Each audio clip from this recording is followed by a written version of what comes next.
যাতে করে ব্র্যান্ডন এসব সম্পর্কে যাতে না জানে আর যাতে সাধারণভাবে বড় হয়ে ওঠে। টনি ব্র্যান্ডনকে টাচ করলে ব্র্যান্ডনের হুঁশ ফিরে আসে। ভয় পেয়ে সে তার মাকে জড়িয়ে ধরে। টরি তাকে তার রুমে নিয়ে গিয়ে ঘুম পাড়িয়ে দেয়। তবে টরি কাইলের থেকে এই বিষয়টি এড়িয়ে চলে।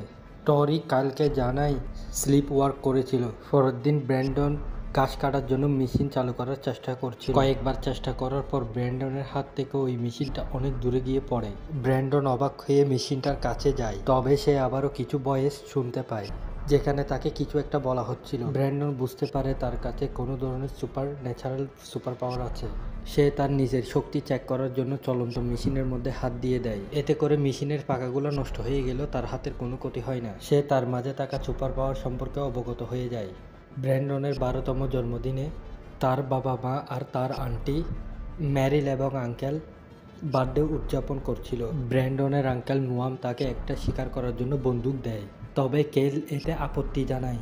মাত্র 12 বছর ছেলেকে এই মুহূর্তে বন্দুক দিতে চায় না, তাই বন্দুকটাকে তার নিজের কাছে রেখে দেয়। তবে প্রথমবারের মতো ব্র্যান্ডন তার বাবার সাথে উচ্চস্বরে কথা বলে। ব্র্যান্ডন তার বাবাকে রেগে গিয়ে বলে বন্দুকটা তার হাতে দিয়ে দেওয়ার জন্য। এতে করে কেল সহ বাকি সবাই হতবাক হয়ে যায়। ব্র্যান্ডনের খারাপ বিহেভিয়ারের কারণে তারা বাড়িতে ফিরে আসে। কাইল আর টরি বুঝতে পারে ব্র্যান্ডনের মধ্যে পরিবর্তন আসছে।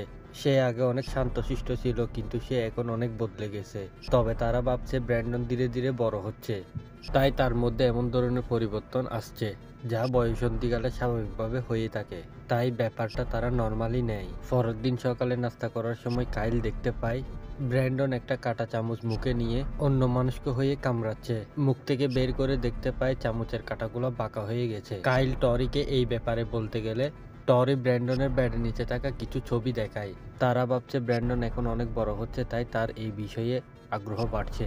কিন্তু সেখানে মানুষের কিছু অর্গানের ছবি ছিল, সেগুলো দেখে তারা অনেকটা অবাক হয়ে যায়। এরপর যখন তারা ক্যাম্পেনে যায়, তখন কাইল ব্র্যান্ডনকে গুপ্ত জ্ঞান দিতে শুরু করে।